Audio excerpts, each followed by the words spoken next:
through a goalie's down position.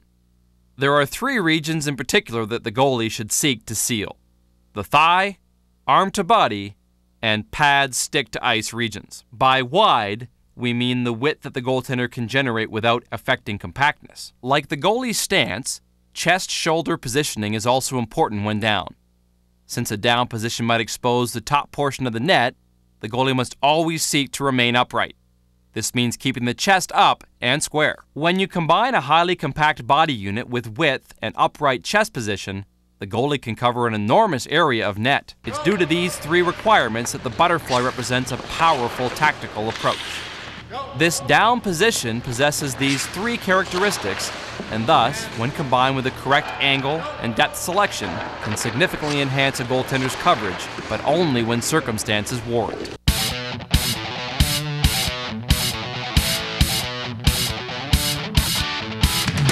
These drills are designed to familiarize the goaltender with proper down traits. By doing high repetitions on these concepts, the goalie will begin to develop strong down positions. The importance of a strong down position is twofold. First, when traffic is present, a correct body position will support the actual save with additional coverage. This maximizes the goalie's chance of stopping the puck despite complications like loss of vision or a deflection. A second benefit of a strong body position is that it paves the way for a rapid repositioning if required. This versatility to respond is essential. To begin, establish a correct body position. The coach should check and correct positioning in the three compact regions: width, height, and squareness of the chest.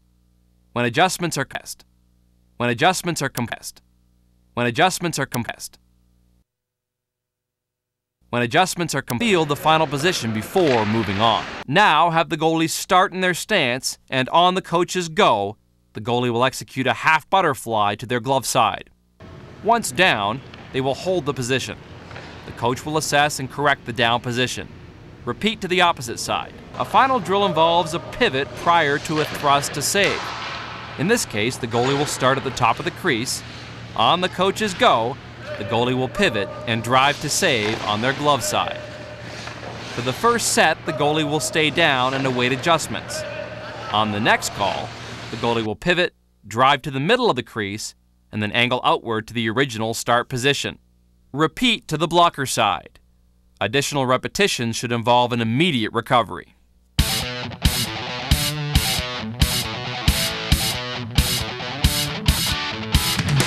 When down, should a goaltender always try to recover back to his feet? The quick answer is no. This isn't to say that in an ideal world, a goaltender wouldn't want to be in a stance to face each shot. Unfortunately, goaltenders find themselves in situations which do not fall into ideal categories. The reality of the game involves rebounds. Most rebounds are quick, second attacks in close proximity to the net. When a rebound has these characteristics, the goaltender is better served by staying down. This is due to total net coverage generated by close proximity, save compactness, and on-angle positioning. A down position has the exact same positional requirements as does the up position. The goaltender is still oriented by a combination of depth and angle upon which sits the body position. Now let's examine how a goalkeeper can adjust the angle or depth components. These skills are key to the advanced goaltender's game.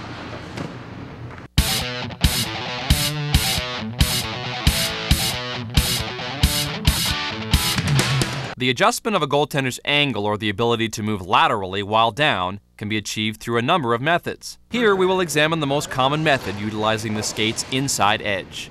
This gives further evidence to the power of the goalie's inside edges. The technical sequence which makes this possible involves gaining an inside edge grip with the drive leg. When a save is made to the glove side, for example, the puck will predictably redirect to this same side of the ice. However, to move the goalie's body position laterally in this direction, the goalie must gain an inside edge grip with the blocker side skate. Once this grip is achieved, the goalie can thrust to the down position laterally into a new on-angle position. This can be achieved without ever exposing the lower portion of the net. Following a lateral thrust, the goaltender should seek to regain save compactness by drawing the thigh of the drive leg quickly back into the lead leg. As the goalie regains compactness in their new position, full net coverage will be regained. If a small angle adjustment is required, A goaltender may opt to shuffle with their knees into a new on-ankle position. This is a less dramatic method of regaining angle.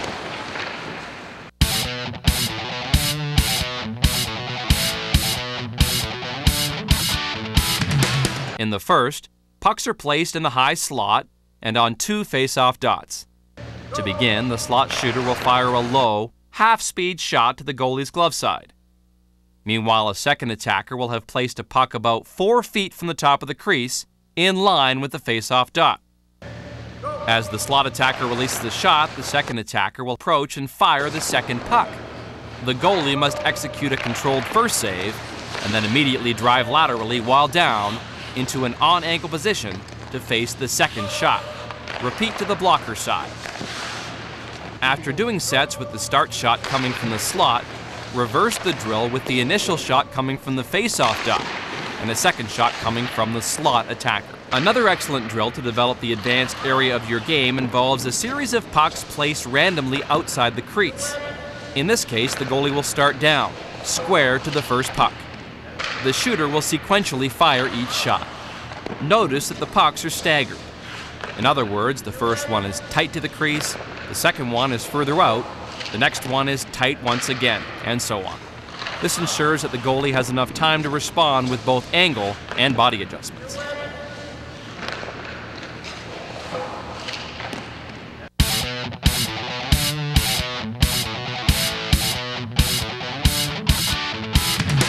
Like angle, depth can also be adjusted when down on the ice.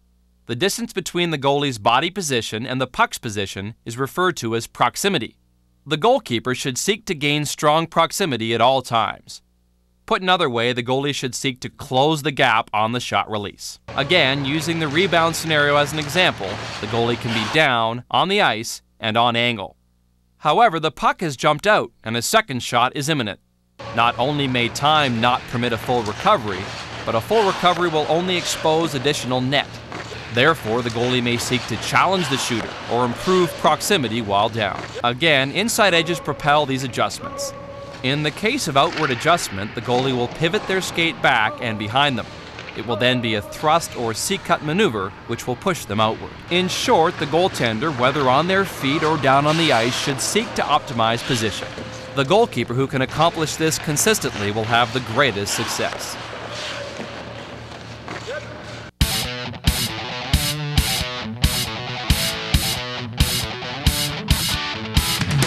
In the first drill, we will isolate a correct proximity or depth adjustment while down. The pucks are placed approximately 15 feet from the top of the crease. A single puck is moved halfway to the net. The shooter backs up to the pile of pucks. The goalie starts just inside the top of the crease in the down position. On the coach's go, the goalie and the shooter will converge on the puck. The goalie adjusts outward, and the shooter approaches and releases the shot. Notice the goalie's start position involves an extended leg towards the far side. Repeat to both sides. The next drill will simulate an accelerated wraparound followed by a second shot. The attacker starts on the face-off dot. Picking up a puck, the attacker accelerates behind the net and wraps the puck on the far side. For the purpose of this drill, the goalie will use a paddle tactic to respond to the wrap. As soon as the attacker has completed the wrap, they will quickly grab a second puck approximately 5 feet from the top of the crease and release a second shot at the net. The goalie, after making the first stop, must square up to the new puck and adjust outward to enhance net coverage.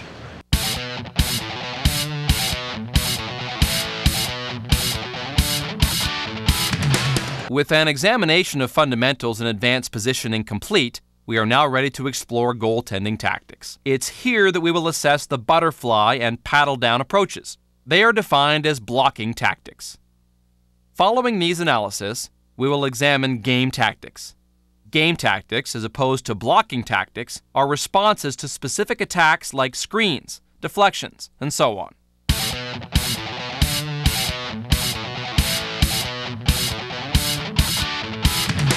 Blocking tactics can be used when specific attack dynamics are present. Specifically, there are 3 characteristics, one of which must be present before a blocking tactic should be selected. They are: 1. The puck is in close proximity to the net, and/or 2, the goaltender has limited time to react, and/or 3, the goaltender is unsure of the puck's trajectory.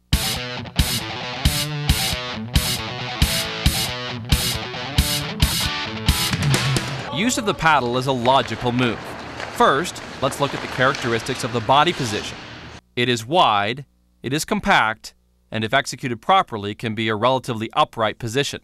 In particular, the paddle tactic provides the goalie with an outstanding on-ice coverage. When positioned with correct angle and depth, the paddle coverage can easily span the full width of the net. Since the stick is involved, the paddle approach also has a strong puck control benefit. When executed properly, the paddle will tend to retain possession of the puck. If the goaltender wants the puck cleared from the front, the paddle can easily be angled to achieve this objective. However, use of the paddle is not as compact a move as the butterfly. Therefore, while it has wider coverage, it can be susceptible to a high shot, and the odd puck might penetrate through the goalie's legs. Specifically, the paddle approach is highly effective when used to repel wraparounds, tight rebounds, tight deflections, mid-zone screens, and tight lateral feeds.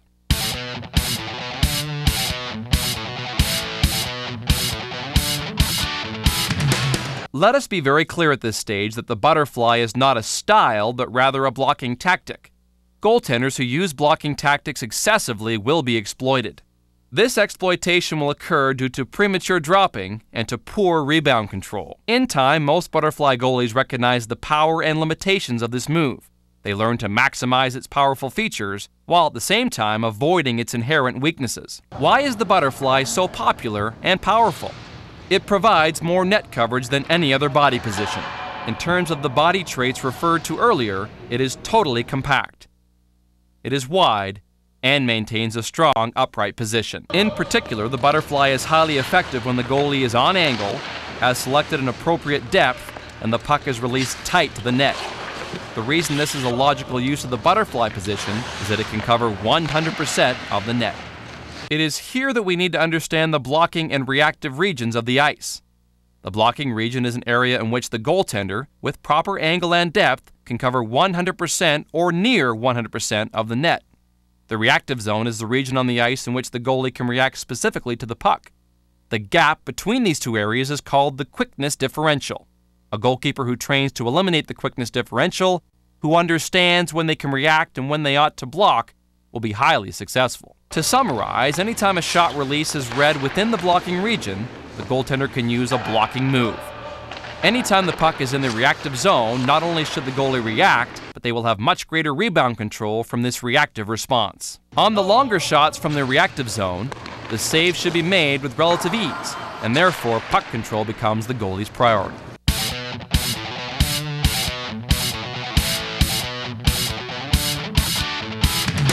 Since blocking tactics are in most cases a portion of a broader game tactic, we will provide a single drill for each. Keep in mind that there will be further drills supplied when going through our game tactic analysis, which is coming up. To practice a paddle position, use two goalies. The first will stand in front of the second with legs apart. The active goalie will establish a position at the top of the crease. Pucks are placed in the middle of the ice at the point. On the coach's go, the goalie will drop from a stance position into a centered paddle down position. The shooter will release a shot through the screener's legs. The goalie should practice retaining control using a firm, gapped, and square paddled position. In addition, the goalie should attempt to rotate some of the pucks to the corner. To practice butterfly positioning, place the pucks at the bottom of the circles. The goaltender will face one attacker, and on the coach's go, will step back pivot to gain a center position and move out on the opposite side. As the goalie sets their body position, the shooter will fire. Since the goalie has good proximity to the shot, a correct angle and depth, a butterfly approach is a logical move to not only create 100% net coverage, but to also control the shot. Let's now take a look at game tactics. During this examination, we will refer to blocking approaches as a potential part of a goaltender's response.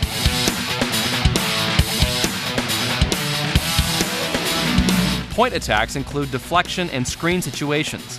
These two groups can be further subdivided into those cases where the traffic exists in the mid-zone and those cases in which the complications exist close to the net. This separation is important to the goalie's ability to counteract the attack.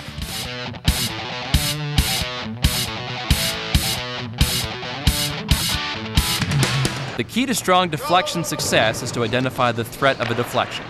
In both the tight and mid-zone categories, you will see reference to the ice awareness required to identify the deflection threat. In the case of a tight deflection, the following is the tactical response. 1. Establish initial depth. 2. Ice awareness to identify the potential for a deflection. 3. Adjustment of depth forward or backward to ensure the save is made in close proximity to the redirection. 4. Body rotation